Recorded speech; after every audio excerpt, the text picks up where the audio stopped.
Hi, everybody, and welcome. We're so glad you're able to join us for this important conversation. Today, we're going to be presenting something that we're calling Safeguarding the Future, about how we can protect the health of future generations through a simple and proactive step, which is carrier screening, genetic testing. We're presenting today on behalf of Gene Test Now, which is in partnership with the Jewish Journal, and we're honored to share a rabbinic perspective on why this is not just a medical issue, it's also a deeply Jewish one. I'm Daniella Kamara. I'm a genetic counselor who, my primary role is in cancer genetics, but I've been working with Gene Test Now for probably close to 10 years in their advocacy and education in the Jewish community about carrier screening. And today with us we have I'm Rabbi Elliot Dorff. I'm a professor of philosophy at American Jewish University, and I'm a past chair of the Committee on Jewish Law and Standards of the Conservative Movement. And I've done a lot of work in bioethics. I actually wrote a book on bioethics called Matters of Life and Death, a Jewish approach to modern medical ethics. And I've been on the ethics committee at UCLA Medical Center since the 1980s, and I've been on 3 federal commissions on issues in medical ethics and 1 state of California commission on this. So these things are very much part of my bailiwick, as it were.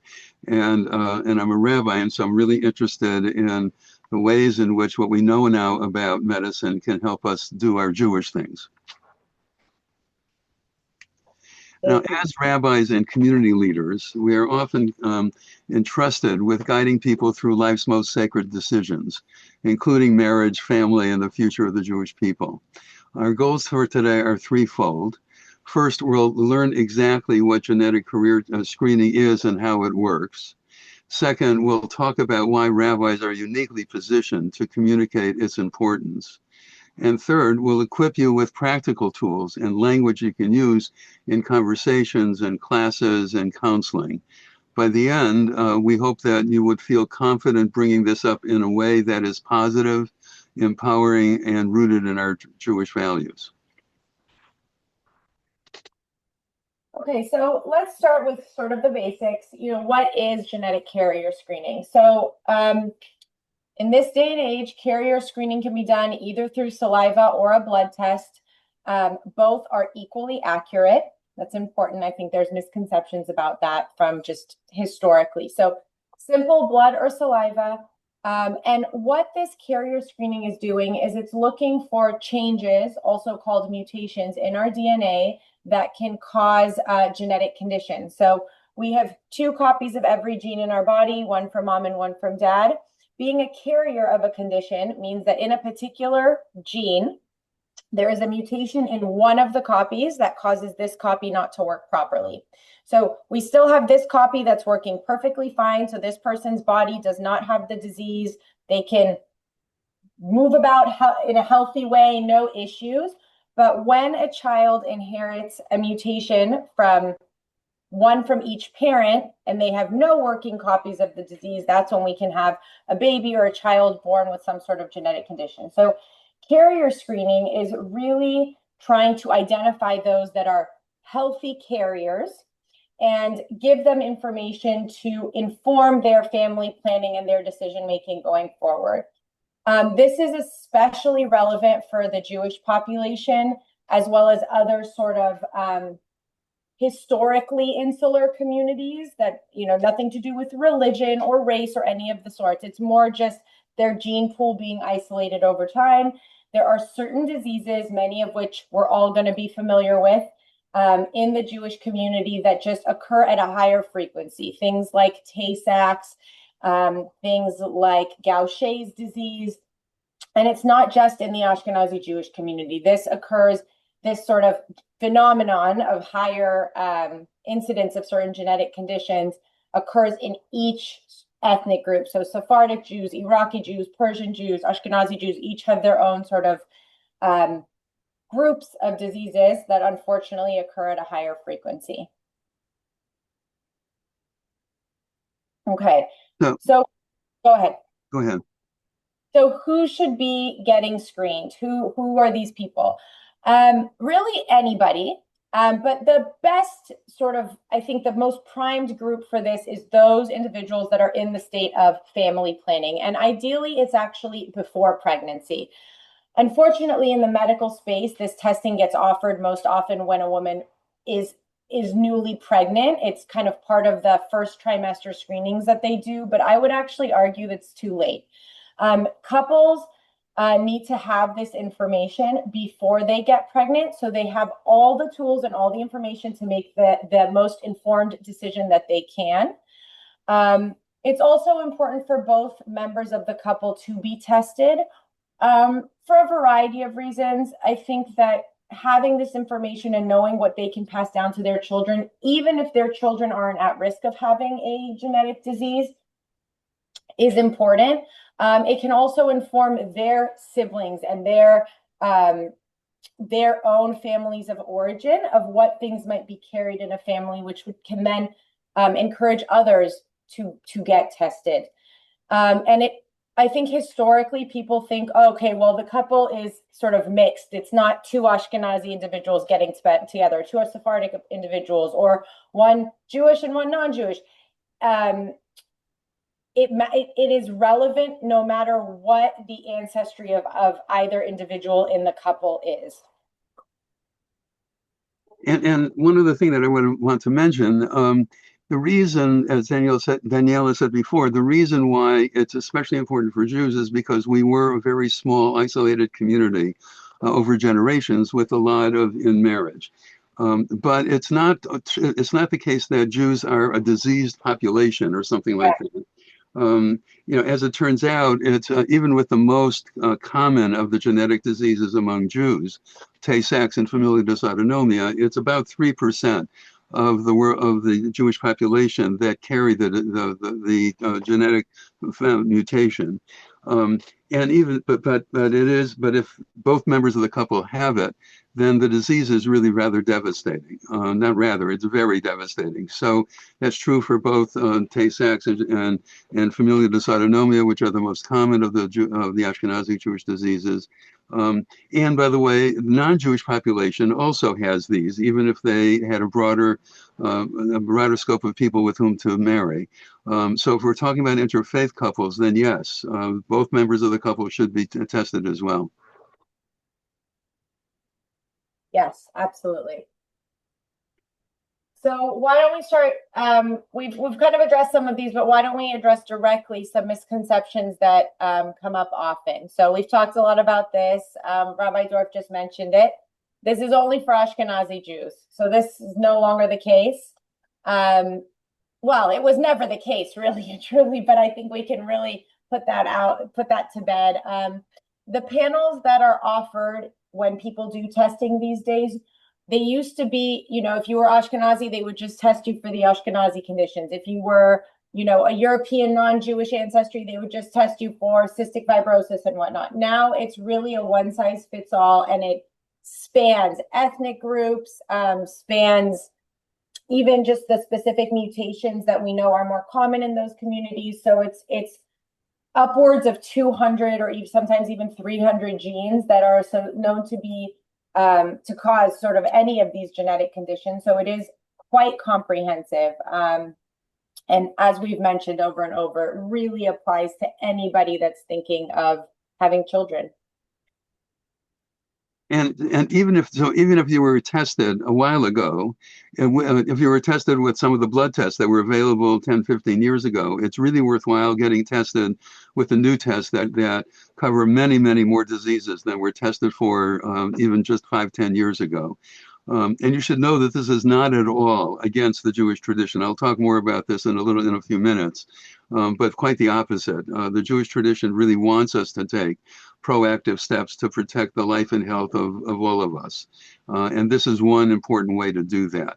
It's in some ways very much like getting vaccines for your child, or making sure that they get good nutrition. These are important preventive ways of making sure that your child is healthy. Absolutely. And something that we're talking about as time has passed, how things have changed. So in recent years, we've been faced with the misconceptions related to 23andMe and ancestry testing. These are things that many, many people have engaged in, which, is, I always say, it's a science project for a rainy day at home, but we do not want people pulling health information or making medical decisions based on information that they get from those tests. They are not medical grade tests. They are not scientifically built to be able to give people that type of information accurately. So those certainly should not be used as a replacement for any sort of genetic testing, whether it's carrier screening or other type.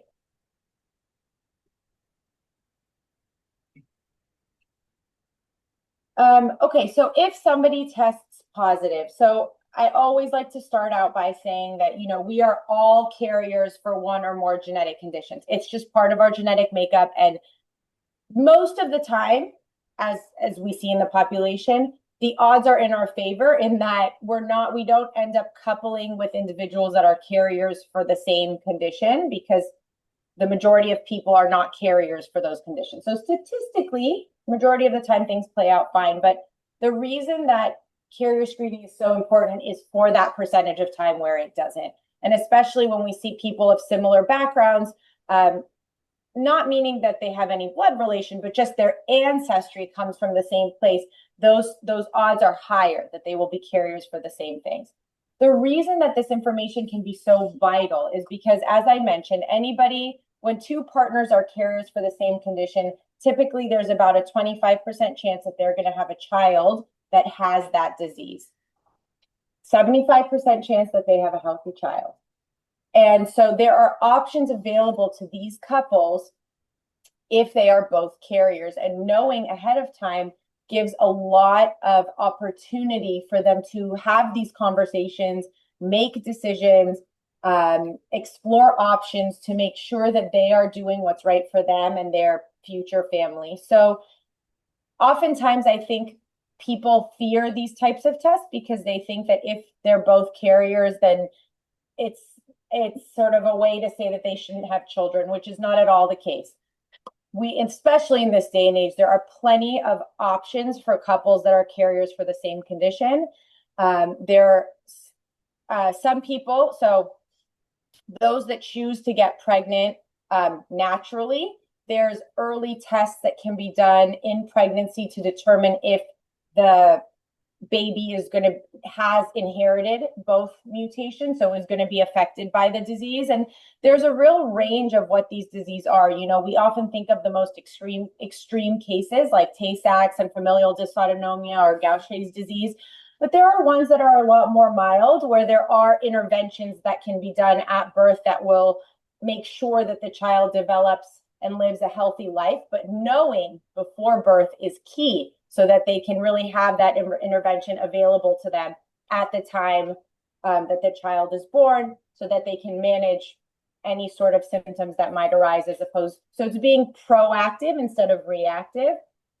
Options like IVF are on the table as well. So couples that are carriers for the same condition can go through what we call assisted reproductive technology. So using things like IVF to essentially select embryos that do not carry the two mutations, so won't be affected, and implant those to ensure that they have a child that's born without that disease, whatever it might be.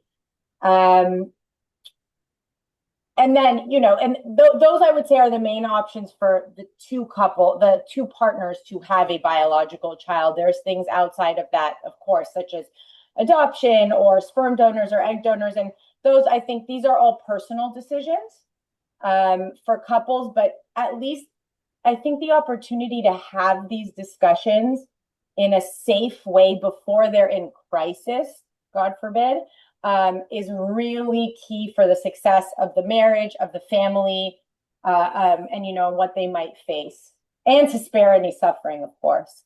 And I want to mention that in Los Angeles, the Jewish Free Loan Association will give loans for these kinds of reproductive techniques if they're necessary.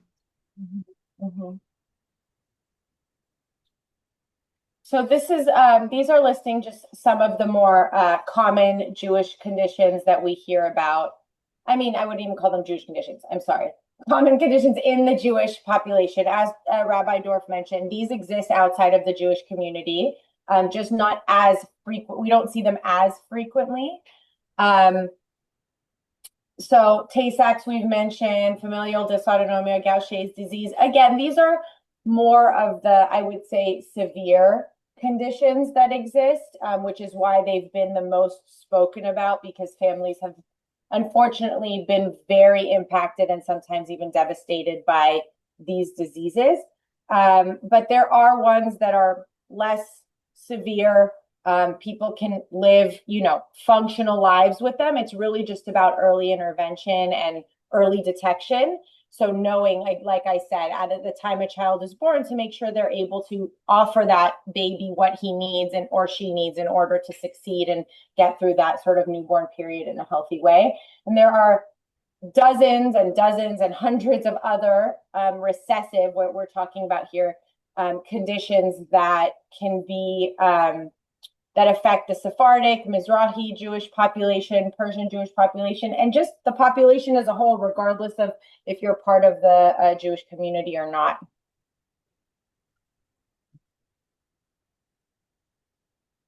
So what is the Jewish position on this? What are the values in the Jewish tradition that would encourage us to get tested ahead of time? One, of course, is pikuach nefesh, which is understood in the Jewish tradition to override everything else except for three exceptions. But this is not any of one of the three exceptions. Namely, saving a life takes precedence over almost all of the rest of the commandments. And saving a life means also making sure that that you do what you can in order to make the life as healthy as possible.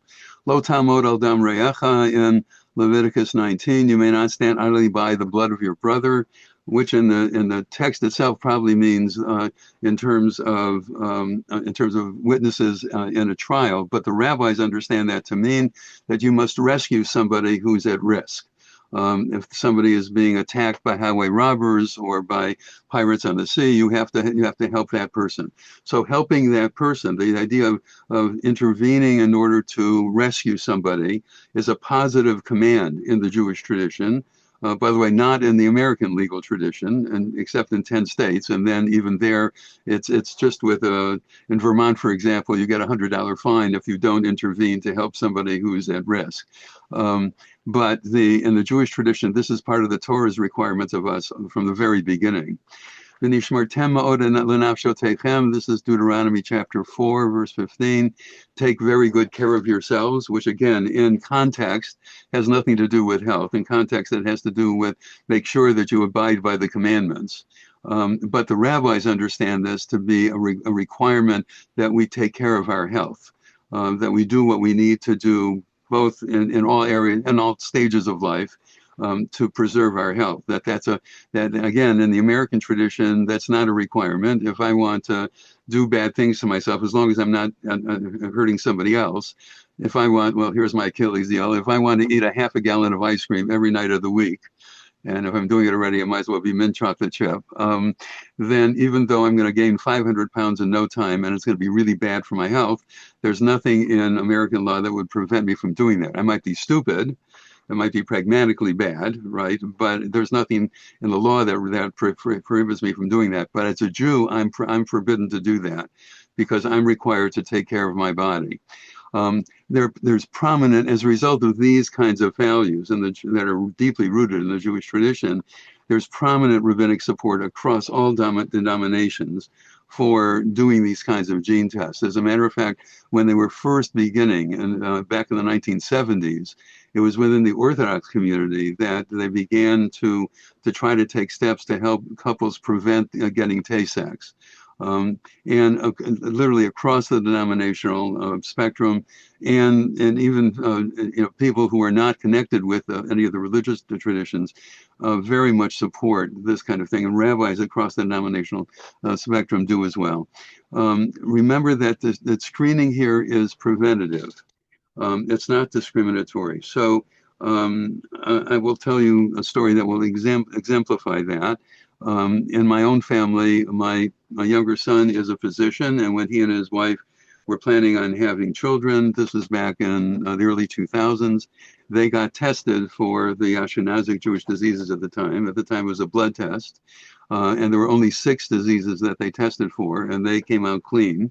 And then they had a child, and that child has Fragile X. Fragile X is a disease that's common in the general population, but it's not a specifically Jewish disease, and therefore was not part of the testing back in the early 2000s. And so then the question was, should they have a second child? And my son said to me, "What doesn't that mean that I'm not valuing my son who has Fragile X?"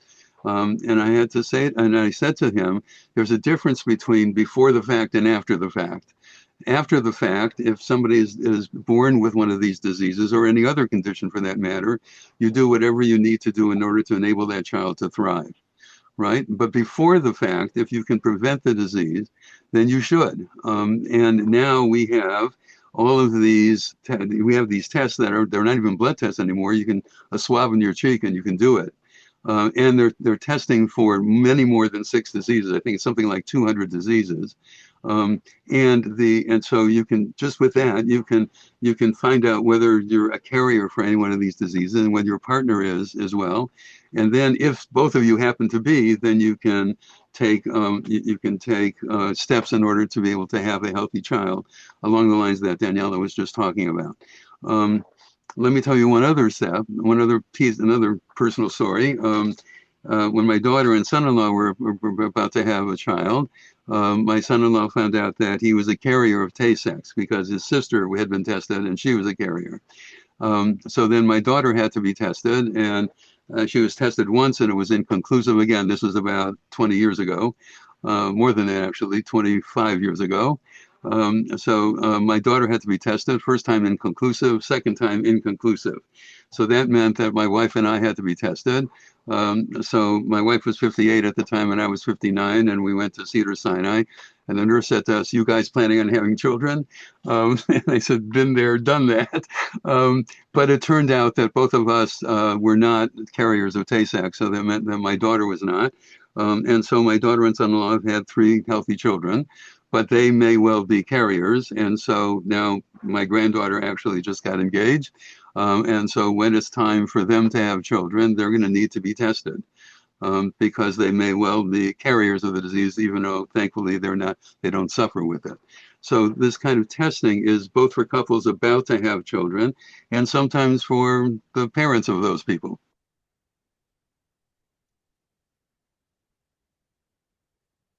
So when do we do this? Part of this, I think, is it's a very important part of premarital counseling. Rabbis talk to couples about to be married about the ceremony itself and about how do you create a Jewish home and about how do you handle your parents, how do you have a fight and still stay married, how do you balance careers and jobs. All of those things are really, careers and family, all of those things are really important. But what's also important is to really encourage couples about to be married to have to be tested this way, and make it just simply part of the counseling that you do on a routine basis. And this is again true for couples who are interfaith as well. Because again, the genetic diseases are not only in the Jewish community, they are in virtually every community worldwide. And who knows whether that the person is a carrier or not, but you can find out very easily now. And you can take steps. And if it turns out that the two of you happen to have the same, are carriers for the same genetic disease, you can take the kinds of steps that Daniella was talking about before in order to have a healthy child. So, go I ahead. wanted to insert a little anecdote because we've talked a lot about how this is relevant regardless of the background of the couples. And I've actually, I have seen a few different times in my career interfaith couples where one partner is Jewish, the other is not. And they were carriers for the same condition. And it was one of the Ashkenaz, like the previously thought to be, sort of Ashkenazi Jewish conditions, and the non-Jewish partner was carrier for that same condition. Again, it's surprising when it happens because you're not expecting it, but that doesn't mean that it can't happen. And I always say that in genetics, we work in the 1% to 2%, right? So these tests exist for those surprising situations and for that 1% to 2% to make sure that we can empower people with information that can help, again, make sure that they're proactive and informed and empowered to have a little bit of control in a life which we have very little control over, really and truly. Now, on the screen here, you can see some talking points to help you talk to couples about this. This test is an act of love for your future family. It really is, and because it is a way of ensuring that your children will be healthy. Or it is a simple way to ensure a healthier future. Or knowledge is power to decide what kinds of steps you need to take if you want to. If it turns out that both of you are positive for a particular genetic disease, it gives you the ability to act with that knowledge. With this knowledge, you can make informed choices. And certainly in the Jewish community, we are very interested in education. It's another part of our culture. And being educated about this is something that's really important if you're about to want to have children. And put the odds on your side.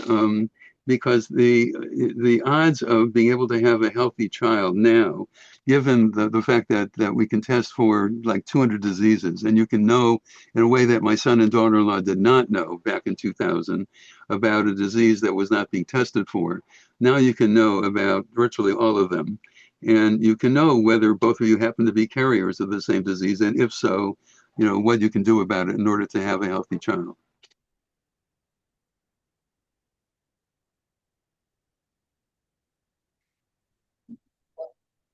Okay, so just a little example, which we've spoken about in more general terms, but let's say a young couple come in your community, asks for premarital counseling. So Rabbi Dorff, how would you raise the topic of carrier screening in your discussions with them specifically? Well, I would say to them, look, we hope that you may be thinking about having children in the future. And let me just say, as a rabbi, we need Jews. We lost a third of our population in the Holocaust, and even then, we were about 18 million Jews in the world. Now we're about 14 or 15 million. Yes, there's an overpopulation problem in the world, but even if every Jew in the world was wiped off the map, God forbid, that would not solve the overpopulation problem. If you're really worried about that, you have to get the Pope to change his mind about birth control and help people get birth control where they can't get it. That's how to really solve that problem. You don't solve the problem by getting rid of Jews. So as a rabbi, I really do hope that you procreate if you can. By the way, if you cannot, that's a whole other story. Then you should not feel pressure that way, but you may think about adopting. But if you can have children, please have 3 or 4 if you can. But in order to make sure that they're healthy, it is really important that you have these kinds of genetic tests, again, because it is really it is a simple thing to do. If you're worried about, if you're squeezing about blood, you don't have to do that. You can have a swab of your cheek, and you can know then exactly what the situation is, and you can now take steps that were not available 20 years ago in order to be able to have a healthy child. So it's a simple test, and it's the same kind of preventive thing that you would want to do once you have children, when you feed them well, when you make sure they get exercise, when you make sure that they get the vaccines that they need in order to avoid diseases. This is a preventive test that you would, but it's one that you do before you have children. So please have children, and please do this to make sure that they're healthy. And then, often the questions will be, So how do I do this? Where do I go? And we just want to call out genetestnow.com, which has a wide variety of resources, information, little blurbs and snippets of education and advocacy for carrier screening, and can also help people find ways to get in touch with a genetic counselor if they have more questions or they have specific family histories that they're concerned about. There will also be a printed version of this presentation along with other resources. And JScreen is another great organization that was initially started really just to service the Jewish community, but goes beyond that now. And they've their genetic tests that they offer, and you can go to their website. They have genetic counselors that work for them too. It spans just the Jewish conditions. Again, Jewish conditions in quotes here. So this is considered a comprehensive carrier screening. It is a great place to point people to when they say, how can I get tested? JScreen is a wonderful, reputable, validated test to offer to congregants or whoever's asking. And remember that if you do need artificial reproductive techniques, that Jewish free loan will give you a free loan in order to be able to afford them. So, and through Gene Test Now, there's also places that you can ask questions and get those questions answered. So you're not alone in this. There are so many resources available to support not only these conversations, but the action points after them. And we hope that this webinar is just the starting point of those discussions. And thank you very much for your time. Yes, please. Thank you very much.